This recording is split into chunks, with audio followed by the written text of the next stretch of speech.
Aloha, it's Dave Lawrence. How are you? Big mahalo for tuning in today. A return visit, one of my favorite guests of 2010. We had him call in about his brilliant album, Reimagines Gershwin. Today, we're grateful to speak with him in the midst of an epic reunion with the Beach Boys, a historic 50th anniversary tour, tasty new album, That's Why God Made the Radio, produced by my diversely talented guest. An honor to welcome back our friend, the founder of the Beach Boys, Brian Wilson. Aloha, Brian. Hi, how are you? I'm really good, brother. What led to this thing? Thank you so much for taking time during the midst of it. Michael Love asked me if I'd like to do a 50th anniversary tour with him. Last year he asked me. I said, sure. So we practiced. We got together, rehearsed, got all our songs rehearsed and everything. And was it something that is more exciting, the record or the tour? Which are you more passionate about? Both. In terms of spending time together, have you done anything outside of just playing, or how does the tour go when you're around each other? The tour goes good. We're around. We all play together for each other, you know? So you guys interact off stage as well? Yeah. How much time had you been spending together with the other guys when you weren't as a part of the Beach Boys? Very little. So it's kind of fresh again to do this. Yeah, right. When it comes to the material, Brian, when did you start writing it? About 14 years ago. So the material was spread out over a 14-year period that led to this. We wrote about 8 things in 14 years ago. Then we wrote 4 things just this year. Okay, same writing partners back then and now? Yeah. Awesome, and it's primarily you and then augmented by some of these cats? Right. When it came to the vocal harmonies, however, who is doing all that arranging when it comes to this album? I did. Absolutely brilliant stuff. When it comes to the concerts, are you playing? How many of these tunes? There are 12 tunes on the record. How many are actually getting played at the shows? 2. Which 2 are you playing? That's Why God Made the Radio and Isn't It Time. Those are my 2 favorites too, man. They're good. They're good tunes. Oh, they're solid. What inspired the title, Brian? To use the word radio, it just sounds nice to hear it again. No one says it anymore. I didn't come up with the lyrics. Someone else, Joe Thomas did. And how about just deciding to call the whole album that? That was decided by the Kappa Records. Oh, okay. So the record company did that. Right. Well, we give credit to them because it's a great title. It's always good to see the word radio in use these days. You don't hear that much. When you're about to embark on these international dates, what a beautiful thing that you guys have fans all over the world like you do. Is the set list going to change what you play? Well, when we go to Japan, we'll probably adjust the set list. But Europe will mostly be the same set as the United States set. Okay, so Europe will be very similar to the U.S., but how will Japan be different? Well, we don't know. I don't know. We don't know what the Japanese people like. We're going to have to figure it out. So you do take that into account? Yeah. I like that.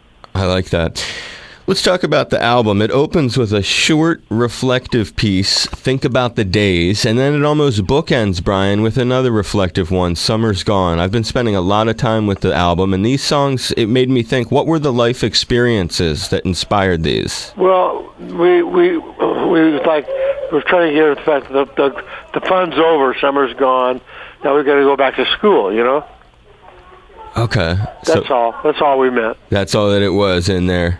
Yeah. On Isn't It Me, the vocal arrangement, share with me how you direct these other guys, because there's so many distinct parts. It makes one wonder what the session was like to produce it. Right. How do you direct the other guys when it came to that song? Are there any memories you have of how you did Isn't It Me? No, I don't. Actually, I don't know. Okay. Well, how about the song Spring Vacation? Is that autobiographical about the reunion in any way? What? The song Spring Vacation, I was wondering if that is about the reunion of the band, the lyrics. It just has that sound like it's all about you guys. Might be. I'm not sure. It might be, yeah. The vocal harmonies on that tune, are there any that stick out to you that were challenging to make? It's sometimes when we listen to them, it sounds so easy to do, but I know that it's really complicated to produce something like that in the studio. Were any of them especially challenging? Not really, no. They were all pretty much easy to do, Wow, so none of them really stood out. They were all fun to record. We had a kick recording them, How long did it take to actually do the record? It took about 3 months. Did you pick out all the people who would come in to play the unique instrumentation? That's my solo band did. Solo band did everything? Yeah. And then the guys just came in and sang? Right. Awesome. That is huge. Mike's listed as the executive producer on it. How does that role work? Describe, what is an executive producer to people like us who don't know anything about the... An executive producer is somebody who consults with the producer.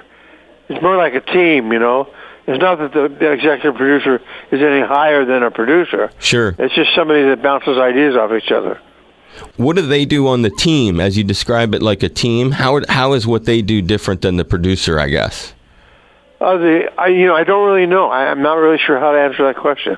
I understand for sure. Is there something special about when you sing with Mike, Brian? It's just like the voice. It sounds like there's a very magical thing when you guys both sing together. Yeah, well, we both sang, you know. Excuse me. We both have good voices, you know.